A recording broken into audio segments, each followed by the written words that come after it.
There are battles that people fight knowing they cannot win, journeys that begin with a diagnosis and end with acceptance, lives that are measured not in decades, but in months and weeks and the precious moments between treatments. When 36-year-old Sarah Chen walked onto the Family Feud stage in February 2026, she was living on borrowed time, carrying a terminal pancreatic cancer diagnosis that gave her perhaps 6 months if she was lucky, perhaps 3 if she was not. She had come to the show not to win money or seek sympathy, but to create one last joyful memory with her husband and her 7-year-old daughter, to show them that even in the shadow of death she could still laugh and play and be fully alive. And when she chose to share her diagnosis with Steve Harvey and millions of viewers, when she spoke about choosing joy in the face of inevitable loss, Steve's heart would break completely before he made a decision that this woman deserved more than a game show. She deserved a platform to show the world what courage actually looks like. What happened next would prove that living is not measured in years, but in moments, and that sometimes the bravest thing you can do is smile when you want to cry. Before we dive into this story of terminal illness, fierce love, and the choice to live fully until you cannot, hit that like button and subscribe to our channel. Because what you are about to witness will remind you that death is inevitable, but how we face it is a choice, and that legacy is not what you leave behind, but how you make people feel while you are still here. The Family Feud studio that February afternoon looked exactly as it always did, bright and cheerful with no indication that one of the contestants standing on stage had weeks to live.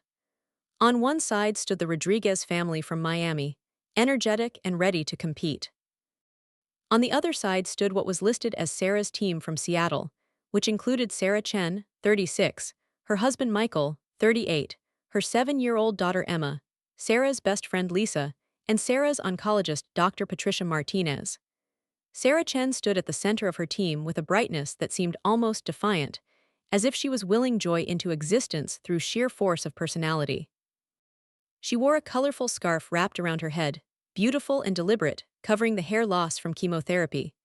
She was thin in the way that cancer makes people thin, but her smile was genuine and her eyes were alive with determination. Emma, her 7-year-old daughter, stood holding her mother's hand, a little girl who understood more than she should about sickness and doctors and the fact that her mommy was very sick. Michael stood on Sarah's other side with his hand on her shoulder, protective and present, a man trying to be strong while watching his wife die slowly. Steve Harvey entered the stage with his usual energy, greeting both families, making jokes, working the crowd. When he reached Sarah's team, something about the composition made him pause. Sarah Chen and team from Seattle. I have to ask, this is an interesting group. Your daughter Emma, your husband Michael, your friend Lisa, and is this your doctor? Dr. Martinez smiled gently. Yes, I am Sarah's oncologist. She asked me to be here today. Steve's expression shifted slightly. Your oncologist is here to play Family Feud with you. That seems unusual. Sarah spoke, her voice clear and strong despite everything her body was going through. Steve, I asked Dr. Martinez to be here because she has been taking care of me for the last year. She has helped me through the hardest time of my life, and I wanted her here for this. Steve nodded slowly, picking up on something in her tone. The hardest time of your life, tell me about that. Sarah took a breath, looked at Emma, looked at Michael, then looked at Steve. A year ago I was diagnosed with stage 4 pancreatic cancer. It was already metastatic when they found it, too advanced for surgery. I have been doing chemotherapy and radiation and clinical trials and everything we could try. But 3 months ago we learned the cancer is not responding, it is spreading. And we are out of options. The studio went very quiet. Steve Harvey's smile disappeared completely. Sarah, are you telling me you are dying? Yes, Sarah said simply. I am dying. I have maybe 6 months, maybe less. The cancer is going to kill me and there is nothing anyone can do to stop it. Emma, the 7-year-old, started crying quietly. Michael pulled both Sarah and Emma close to him, holding his family together. Steve Harvey stood frozen for a moment, visibly struggling. When he spoke, his voice was rough with emotion. Sarah, why did you come here? Why did you choose to spend your time on a game show when you have so little time left? Sarah's answer was immediate. Because my daughter loves Family Feud. She watches it with me every night while I am recovering from treatments. And she has been asking if we could come on the show together. And I realized that I could spend my remaining time being sad and scared, or I could spend it creating memories with the people I love. So we are here to play a game, to laugh, to be a family doing something fun together. She wiped her eyes. I am dying, that is true, but I am also still living, and I choose to live as fully as I can for as long as I can. Steve Harvey set his cards down immediately. We are not playing a game right now. This is more important. I need to hear your story.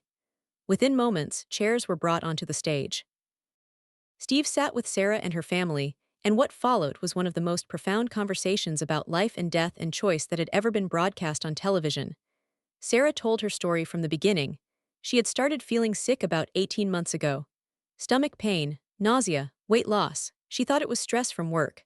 By the time she went to the doctor, by the time they did scans and found the tumor, it was already massive, already spread to her liver and lymph nodes, already terminal.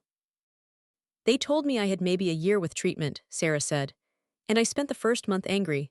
Why me? Why now? I have a 7-year-old daughter, I have a husband I love, I have a life I want to live, it was not fair. Michael spoke, his voice breaking.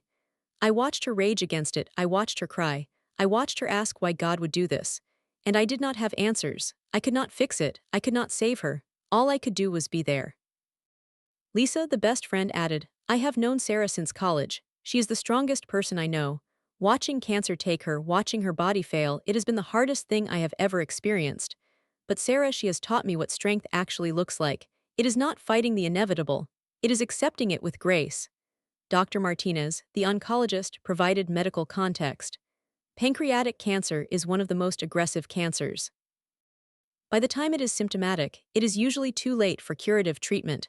We tried everything, multiple rounds of chemotherapy, radiation, clinical trials, but the cancer kept progressing. 3 months ago, I had to tell Sarah that we were out of options, that further treatment would only make her sicker without extending her life, that it was time to focus on quality of life rather than quantity. Sarah nodded. When Dr. Martinez told me treatment was not working, when she said I should stop and focus on hospice care, I had another choice to make. I could spend my remaining months sick from chemotherapy, fighting a battle I could not win, or I could stop treatment and have a few good months with my family. She looked at Emma. I chose my family. I stopped chemo 6 weeks ago. And yes, the cancer is progressing faster now, but I feel better, I have energy, I can play with Emma. I can go on walks with Michael, I can be present instead of being constantly sick from treatment. Emma spoke for the first time, her small voice cutting through the emotion in the room.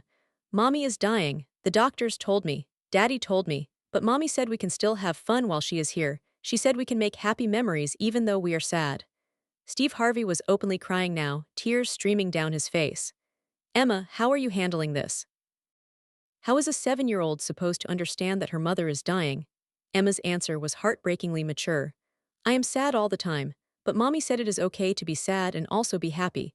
She said we can cry and also laugh. She said we do not have to be sad every minute just because we know what is coming.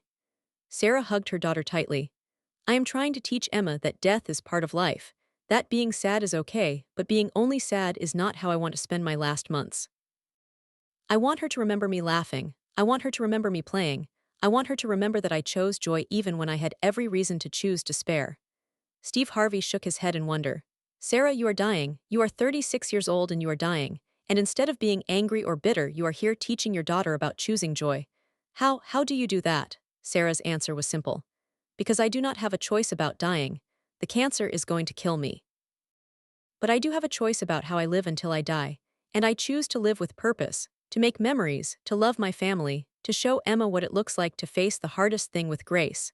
She continued, I have made a bucket list, not of big dramatic things, just simple things I want to do with the people I love. Coming on Family Feud was on that list, taking Emma to Disneyland, having one more anniversary dinner with Michael, watching the sunset from our favorite beach. Teaching Emma to bake cookies, writing her letters for important moments in her life that I will not be there for. Michael pulled out his phone and showed Steve a notebook. Sarah has been writing letters for Emma's 8th birthday, her high school graduation, her wedding day, for moments 20 years from now when Emma needs her mother and Sarah will not be there. She is trying to leave pieces of herself behind. Steve Harvey looked at the notebook and started crying again. You are writing to your daughter for a wedding that is decades away, for a life you will never see. Yes, Sarah said, because I will not be there, I will never meet the person Emma becomes. I will never know if she goes to college or what career she chooses or who she marries or if she has children of her own. I am going to miss everything. And I cannot change that, but I can leave her words. I can leave her my love in writing. I can give her pieces of me to hold onto when I am gone. Lisa spoke through tears. She has been planning her own funeral, choosing music, writing her obituary, making sure Emma will be okay without her. She is doing all of this while her body is shutting down. Steve turned to Michael. How are you handling this, watching your wife die? Michael's voice was raw. I am not handling it, I am surviving it. Sarah is the love of my life. We have been together for 12 years, and I am watching cancer take her piece by piece. Her energy, her strength, her time. And there is nothing I can do except be there. Hold her when she hurts, take care of Emma when Sarah is too sick, and try to be strong enough for both of them. He wiped his face. But Sarah is showing me how to do this, how to be sad without being destroyed, how to appreciate what we still have instead of only grieving what we are losing. She is teaching me that love does not end when life ends. Steve Harvey stood and walked to the edge of the stage, composing himself. When he turned back, he spoke with profound respect. Sarah, you came here to make a memory with your daughter, to show her that you can choose joy even in the hardest circumstances, and you have done that, but I think you have also done something else. I think you are showing millions of people what it looks like to face death with courage and grace. He addressed the camera. What we are witnessing right now is extraordinary. Sarah Chen is dying. She has 6 months or less to live.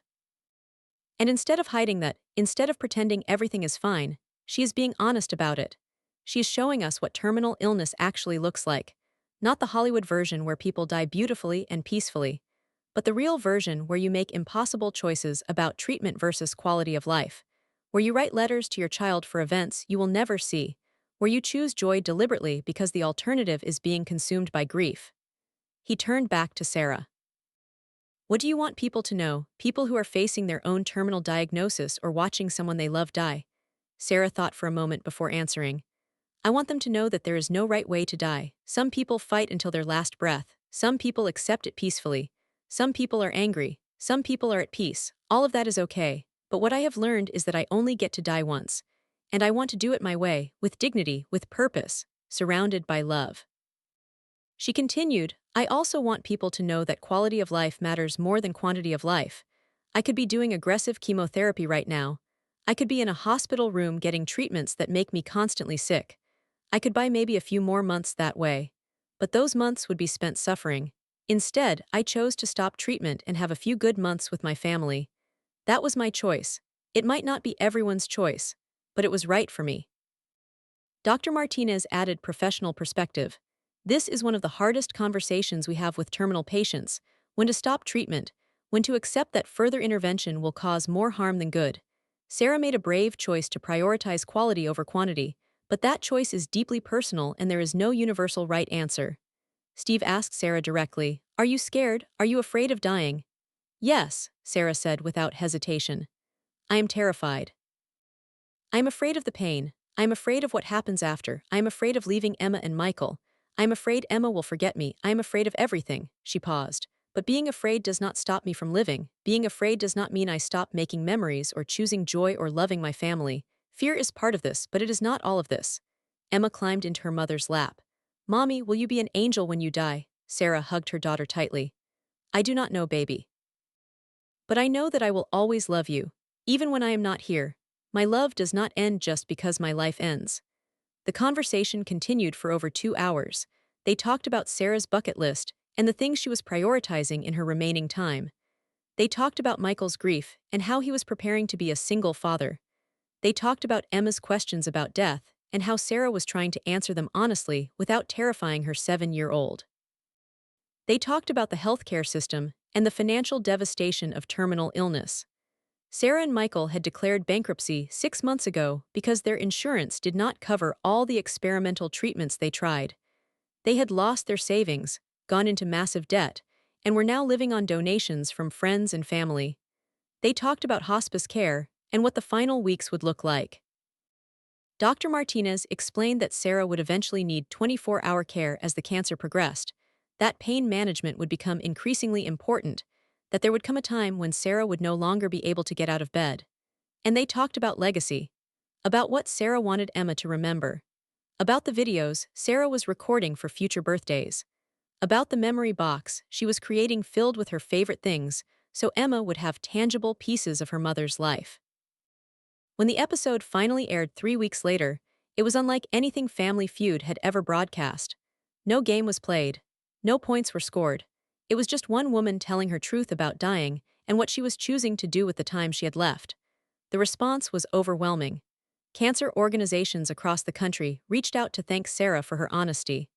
Hospice agencies reported increased interest in quality of life care over aggressive end-of-life treatment. And thousands of people facing their own terminal diagnoses or watching loved ones die found comfort in Sarah's story. But perhaps most importantly, Sarah's episode started conversations about death that many families had been avoiding. Parents talked to their children about mortality. Spouses discussed their wishes for end-of-life care. People facing terminal illness felt permission to stop fighting and focus on living. Sarah Chen died 4 months after the Family Feud episode aired. She made it to Emma's 8th birthday. She had one more anniversary with Michael. She completed most of her bucket list. And she spent her final weeks in hospice care, surrounded by family, in minimal pain thanks to palliative care, present and aware until the very end. Her funeral was exactly as she had planned it. Music she had chosen, readings she had selected, a video message she had recorded for Emma to watch at the service. Over 300 people attended, many of them strangers who had seen her Family Feud episode and felt connected to her story. Emma, now 8 years old, spoke at her mother's funeral. "My mommy died, I am very sad, but she taught me that it is okay to be sad and also remember happy things. She taught me to choose joy even when I want to cry. She taught me that love does not end when life ends. I will miss her forever, but I will also remember her forever." In the year after Sarah's death, Michael gave interviews about grief and single parenting and trying to honor his wife's legacy. "Sarah showed me that death is inevitable, but how we face it is a choice. She chose courage. She chose joy. She chose to live fully until she could not. And that choice, that example, is what I am trying to follow as I raise Emma alone." Emma, growing up without her mother, had the letters Sarah had written. On her 10th birthday, she opened an envelope that said, "To Emma on your 10th birthday." Inside was a letter from her mother, written 2 years earlier, telling her how proud she was, how much she loved her, how much she wished she could be there. 5 years after Sarah's death, Steve Harvey did a special episode about memorable Family Feud moments. Sarah's episode was featured prominently. "Sarah Chen changed me," Steve said. "She showed me what real courage looks like. Not fighting against death but accepting it with grace. Not pretending everything is fine but being honest about how hard it is. She was dying and she chose to spend her last months teaching her daughter about joy. That is love, that is sacrifice, that is legacy." Michael and Emma appeared on the special episode. Emma was now 12 years old, poised and thoughtful. "My mom died when I was 7, she said. I am 12 now. I have lived more of my life without her than with her. But she is still teaching me. Through her letters, through the videos she made, through the stories people tell me about her, she is gone but she is not gone." Michael added, "Sarah left us too soon but she left us well, she prepared us, she loved us fiercely, and she showed us that life is not measured in years but in moments. In the time she had left, she created a lifetime of memories." 10 years after Sarah's death, Emma was 17, preparing for college. She opened another envelope, this one marked "To Emma as you prepare to leave for college." Inside was a letter from her mother, written when Emma was 7, imagining this moment, offering advice and encouragement and love. Emma posted the letter on social media with a caption, "My mom died 10 years ago, but she is still here, still guiding me, still loving me. Death ended her life but it did not end our relationship." The post went viral. Thousands of people who had lost parents young shared their own stories. Sarah's original Family Feud episode was rewatched by millions. And a decade after her death, Sarah Chen's legacy was still teaching people about love and loss and the choice to live fully. If you have been moved by this story of terminal illness, fierce love, and the choice to live with purpose until the end, please like this video and subscribe to our channel. Share this with someone facing a terminal diagnosis. Share this with someone watching a loved one die. Share this with someone who needs to understand that how we face death is a choice.